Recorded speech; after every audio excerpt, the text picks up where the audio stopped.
Police थाने में inspector विजय 2 साल पुरानी कीरत सिंह केस फाइल का अध्ययन कर रहे होते हैं। तभी हवलदार के साथ एक आदमी अंदर आता है। जय हिंद सर, ये मदन सिंह हैं, इसी गांव के रहने वाले, आपसे मिलना चाहते हैं। बैठिए, बताइए बात क्या है। साहब, मैं आपको कीरत सिंह के बारे में कुछ ऐसी बातें बताना चाहता हूँ जो बस मुझे ही पता है। मैं नहीं जानता ये बातें आपके कितने काम आएंगी। काम की है कि नहीं ये पता करना हमारा काम है। आप बेझिझक होकर बताइए। कीरत सिंह मेरा पक्का दोस्त था और अपनी हर छोटी बड़ी बात मुझसे बांटता था। वो काफी सुलझा हुआ, अपने काम से काम रखने वालों में से था। पर उसकी बीवी जमुना वो और ही मिजाज की औरत है। कीरत सिंह की इतनी अच्छी जमीन थी गांव में, पर उसकी घरवाली को तो शहर की जिंदगी की चाह थी। जब भी मौका मिलता वो कीरत को जमीन बेचकर शहर में बसने की बात करती। मैंने तुमसे कितनी बार बोला मुझे शहर नहीं जाना। जब खेती से 2 वक्त का खाना मिल रहा है तो ज्यादा लालच करके क्या फायदा। मुझे पट्टी मत पढ़ाओ, मैं तुम्हें कहे देती हूँ, मैं यहाँ ज्यादा दिन तक नहीं रह सकती। आए दिन उन दोनों में जमीन को लेके झगड़ा होने लगा। कीरत को शराब पीने की आदत पहले इतनी नहीं थी, पर अशांति की वजह से अब वो काफी ज्यादा पीने लगा था। रोज रोज की खिटपिट से तंग आके कीरत सिंह अब खेत पे ही ज्यादातर वक्त बिताने लगा था। मैंने उसे अपनी घरवाली से बात करने को भी कहा, लेकिन कोई फायदा नहीं हुआ। उस बेचारे को तो भनक भी नहीं थी कि उसकी पीठ पीछे उसके घर पे क्या चल रहा है। क्या मतलब?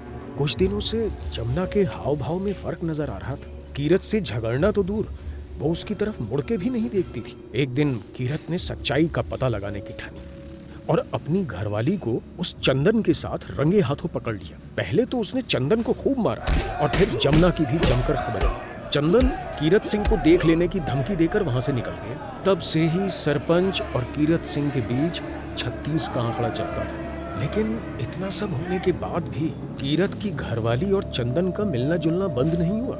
कीरत सिंह इस बात को लेकर और परेशान रहने लगा था। तभी से उसने और ज्यादा पीना शुरू कर दिया था। ये चंदन आखिर कीरत की घरवाली के संपर्क में आया कैसे? ये सब उस मुई जमीन के कारण। चंदन कीरत सिंह के घर आया था जमीन को खरीदने की बात करने, लेकिन कीरत ने साफ मना कर दिया। पर उसकी घरवाली ऐसा मौका कहाँ जाने देती। उसने कई बार कीरत को चंदन की बात मान लेने को बोला, पर कीरत अपनी पुरखों की जमीन किसी कीमत पर बेचने को तैयार नहीं हुआ। पर फिर जमुना ने कीरत के मरने के बाद वो जमीन चंदन को क्यों नहीं बेची? वो चाहती तो चंदन को मुंह मांगे दाम पे बेच सकती थी, तो उसने इतने घाटे में हरीलाल को ही क्यों बेची? ये तो मुझे भी समझ नहीं आया। कीरत की मौत के कुछ दिनों बाद ही जमुना ने अपने भाई भजन सिंह की मदद से हरीलाल को ये खेत बेच दिया। ये हरीलाल तो साधारण सा किसान है ना, इसके पास ये खेत खरीदने के पैसे कहाँ से आए? साहू का उधार लिया था उसने साहब, सबको पता है।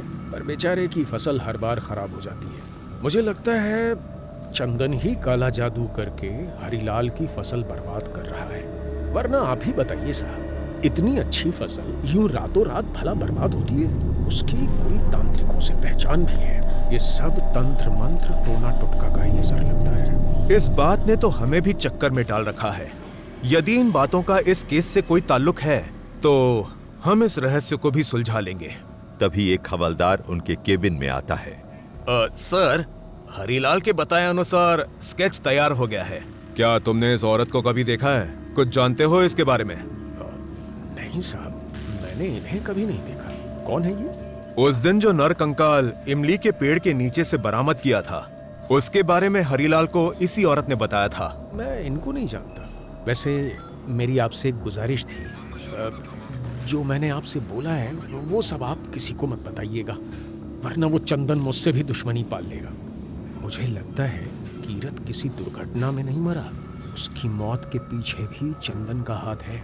फिक्र मत करो मदन सिंह, अगर इसमें कोई साजिश है तो हम उसके तह तक जाके सच को पता लगाएंगे।